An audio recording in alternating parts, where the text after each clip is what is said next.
Welcome back. Hockey fans are getting a good idea of who could make the men's national Olympic team for the upcoming Winter Games.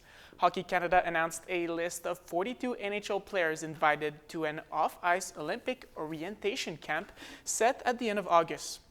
The list includes every player who helped Canada win gold at the Four-Nation Face-Off earlier this year. Youngsters like Connor Bedard and Macklin Celebrini have also been invited. The list includes only 2 players returning to the Olympics. Captain Canada Sidney Crosby and John Tavares led Canada to a 9th gold medal in men's hockey at the Sochi Winter Games in 2014. That was the last time NHL players were allowed to perform at the Olympics. Canada's goalie situation appears to stay the same as it was at the Four-Nation tournament. Jordan Bennington, Sam Montembeault, and Aiden Hill are the only goalies invited. 30 players have also been invited for the women's team and 20 players for the Paralympic team. Full Olympic rosters must be submitted by December 31st. We're finally getting to hear from the players on Vancouver's first professional women's hockey team.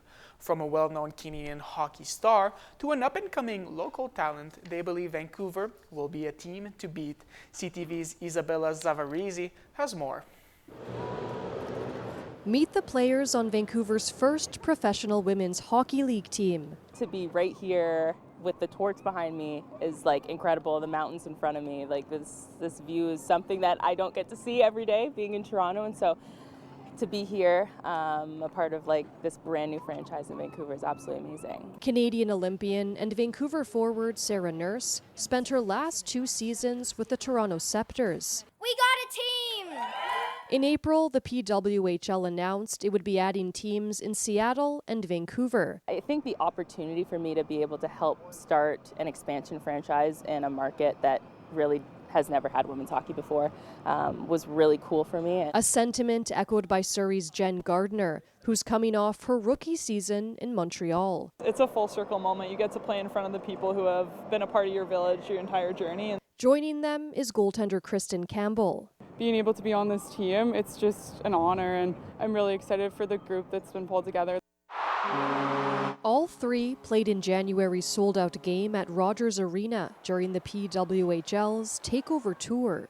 Felt like the entire city of Vancouver and province of British Columbia was in that building. The players acknowledge it won't be easy for the league's newest team. The original 6 teams, they've had a 2-year runway to kind of perfect operations off of the ice, and so I think we're going to be playing a little bit of catch up, but I have full faith in like this organization. And an organization working to create more opportunities in women's hockey. Now it's not a dream of playing for the Vancouver Canucks with the Sedins like I once had. It's now you can dream and you can play on PWHL Vancouver, which is the most special part. The team will play its first game this fall when the puck drops at Pacific Coliseum.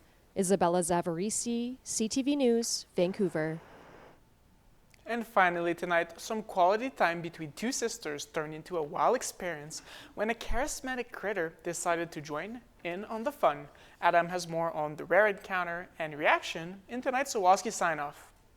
When Joanie Paquin was walking towards the water that day, she was preparing to paddle with just one passenger, her visiting sister. I've been living here for 12 years, and it's my first time I actually saw a sea otter. Which means that spotting these 2 sisters on their paddleboard was also a first for this sea otter. So I think both the otter and us were both curious about each other. Curious, but then charismatic, seemingly putting on a performance for the sisters. It was very adorable, and we felt really privileged. Until the otter's actions made Joanie feel very cautious. Slowly started to make its way toward us. But before the Jaws theme could even begin to play in their heads, the otter was attempting to climb on board. So I kind of pushed it away a little bit with my paddle, but it was very persistent. Perhaps it was being chased by a predator, Joanie thought.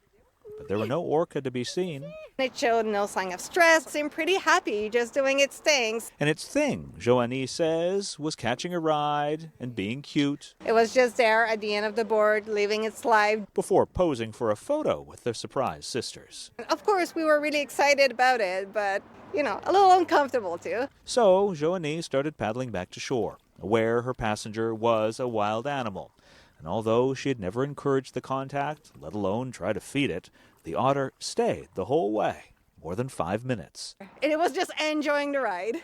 After it eventually disembarked on its own, Joanie posted her otter encounter online, inspiring tens of thousands to respond and many to share photos of their own experiences ferrying animals, ranging from squirrels to copperhead snakes to pregnant monkeys, and like Joanie and her sister, all grateful for their unexpected passengers. It was very, very special. I mean, it's something we will never forget, and it was magical. Adam Sawatsky, CTV News, Langford.